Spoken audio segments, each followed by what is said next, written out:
मेरे प्रिय मित्रों, नमस्कार। फ्रेंड्स, आइए कल के ही विषय को आज आगे बढ़ाते हैं और इस प्रश्न के साथ कि क्या आपको याद है कि कल हम लोग किस विषय पर बात कर रहे थे?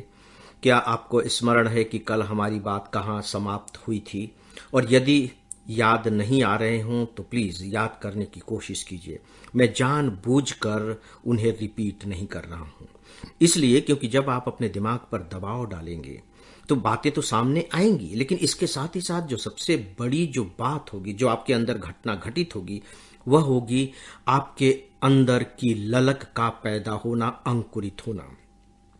ललक और लपक दोनों में आपको कहीं ना कहीं कुछ ना कुछ ध्वनि साम्य दिखाई दे रहा होगा ना। ललक, जब किसी चीज की हमारे अंदर ललक पैदा होती है तो हम उसे पाना चाहते हैं, और ठीक इसी तरह से जब हम किसी चीज को पाना चाहते हैं तो उसे लपकना चाहते हैं। तो ये ज्ञान है जो बताया जा रहा है, विश्लेषण है।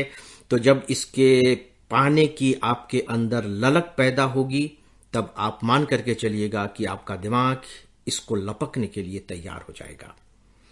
दोस्तों, आज की शुरुआत मैं अपने एक निजी अनुभव से करना चाहूंगा। प्लीज इस अनुभव को थोड़ा सा ध्यान से सुने, और ये बिल्कुल सच्चा अनुभव है, विश्वास कीजिएगा, इसमें मैं कहीं कुछ भी नहीं जोड़ रहा हूं। छत्तीसगढ़ का अंबिकापुर शहर है, उस कॉलेज में मैं एमए हिंदी लिटरेचर से कर रहा था। एमए प्रीवियस में यूनिवर्सिटी में मेरी 5th या 6th रैंक थी, शायद 4th या 5th रैंक होगी, कुछ इसी के आसपास मेरी रैंक थी। और हमारी जो यूनिवर्सिटी थी बहुत बड़ी यूनिवर्सिटी थी। मैं समझता हूं कि उस समय आज का जो छत्तीसगढ़ है उसमें सिर्फ रविशंकर विश्वविद्यालय रायपुर ही हुआ करता था, और वहां के जितने भी कॉलेज होते थे वो सब उसी यूनिवर्सिटी के अंतर्गत आते थे, यानी कि बहुत बड़ी यूनिवर्सिटी थी। मेरा सपना था कि मैं गोल्ड मेडल हासिल करूं। गोल्ड मेडल के लिए आपको फर्स्ट रैंक हासिल करनी होती है, लेकिन मैं तो चौथे या 5वें पर आ गया था प्रीवियस में, और फाइनल अभी बाकी था, और जो फाइनल का रिजल्ट तैयार होता था प्रीवियस और सेकेंड ईयर दोनों को मिलकर तैयार होता था। तो प्रीवियस ईयर में तो मेरे मार्क्स दूसरों की तुलना में थोड़े से कम रह गए थे।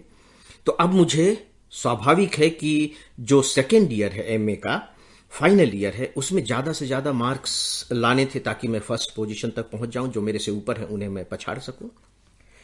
तो हमारे समय में एक इंटरनल असेसमेंट हुआ करता था, यानी कि जो हमारे क्लास के प्रोफेसर होते थे वे अपने अपने सब्जेक्ट पर एग्जाम लेते थे, पेपर तैयार करते थे, वो पेपर हम लोग लिखते थे और उसमें वो नंबर देते थे। और जो इंटरनल मार्क्स मिलते थे उसका 25% मार्क्स हमारे फाइनल मार्कशीट में ऐड होता था। तो स्वाभाविक है कि इसके प्रति भी मुझे बहुत ज्यादा सजग रहना था, तो इसमें भी मैं काफी तैयारी करता था। तो हम लोगों का एक पेपर हुआ करता था लिंग्विस्टिक का, जिसे भाषा विज्ञान कहते हैं। मुझे यह विषय बहुत प्रिय था।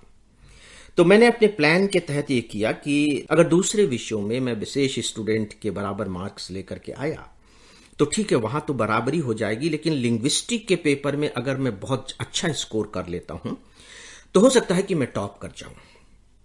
तो लिंग्विस्टिक पर मैंने तैयारी अच्छी करनी शुरू कर दी, और मुझे यह विषय बहुत प्रिय भी था। तो हमें लिंग्विस्टिक हमारे हेड ऑफ द डिपार्टमेंट पढ़ाते थे। मैं नाम उनका नहीं लेना चाहूंगा, मैं उनका बहुत सम्मान करता हूं, और बहुत ही वो सक्षम और बहुत ही अच्छे प्रोफेसर थे। गिने चुने ऐसे प्रोफेसर होते हैं। तो लिंग्विस्टिक का जब उन्होंने पेपर दिया और मैंने आंसर लिखा तो मुझे उन्होंने 10 में से 6 नंबर दिए। मैं देख करके चौंक गया कि 10 में 6 नंबर यानी कि 60%। मैंने उनसे रिक्वेस्ट की कि सर, मैं आपके घर पर एक बार आपसे मिलने आना चाहता हूं। तो वो तो बहुत सदाशय व्यक्ति थे ही, उन्होंने कहा कि ठीक है, शाम को आ जाओ। मैं शाम को उनके घर गया और मैंने उनसे एक प्रश्न किया। मैंने कहा कि सर, मेरा सपना है कि मैं इस बार यूनिवर्सिटी टॉप करूं, और लिंग्विस्टिक में मेरा प्लान है कि मेरे कम से कम मोर देन 80% मार्क्स आए। अगर मैं 90% ला सका तो ये मेरा सौभाग्य होगा, तभी शायद मैं टॉप कर सकूंगा, अदरवाइज संभव नहीं होगा। तो मुझे वो तरीका बताइए जिससे कि मैं लिंग्विस्टिक में यानी कि भाषा विज्ञान के पेपर में 90% मार्क्स स्कोर कर सकूं। तो उन्होंने सुनते साथ ही कहा कि वो तरीका तुमको मालूम है? मैंने कहा सर, मुझे कैसे मालूम है?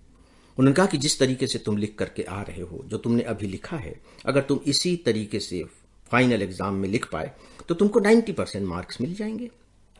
तो मैंने कहा कि सर, तो फिर आप मुझे 60% मार्क्स क्यों दे रहे हैं? अगर मुझे इसी में 90% मार्क्स मिल सकते हैं तो आपको भी मुझे देना चाहिए, क्योंकि इसके मार्क्स भी इंटरनल असेसमेंट के हैं और फाइनल मार्कशीट में जुड़ेंगे। तो देखिए उन्होंने कौन सी बात कही थी। उन्होंने ये बात कही कि देखो विजय, चूंकि मैं लिंग्विस्टिक का बहुत अच्छा स्टूडेंट था, तुम्हारी तरह ही मैं उत्तर लिख करके आता था, लेकिन मुझे कभी भी 60% से ज्यादा मार्क्स नहीं मिले। यहां तक कि फाइनल एग्जाम में भी मुझे 60% ही मार्क्स मिले थे। इसलिए जब तुम बहुत अच्छा लिख रहे हो तो तुम्हें मैं 60% मार्क्स दे रहा हूं, अगर इसे कमजोर लिख रहे होते तो मैं इसे कम मार्क्स देता। यानी कि उनके कहने का मतलब यह था कि चूंकि मुझे उतने मार्क्स नहीं मिले तो मैं तुम्हें उतने मार्क्स कैसे दे सकता हूं। और दोस्तों, मुझे इस बात को बताते हुए खुशी हो रही है कि फाइनल एग्जाम में जो मेरे लिंग्विस्टिक में मार्क्स आए थे एबव 90 थे, शायद 94 या 96 मुझे आउट ऑफ 100 मिले थे, और वो शायद एक लिंग्विस्टिक का एक रिकॉर्ड भी है। तो दोस्तों, ये मैंने छोटी सी घटना आप सबके सामने रखी है। अब इसे आप जो हम संजय लीला भंसाली के वक्तव्य पर बात कर रहे हैं उससे जोड़कर देखिए और इस पर विचार कीजिए, और मुझे इजाजत दीजिए। नमस्कार।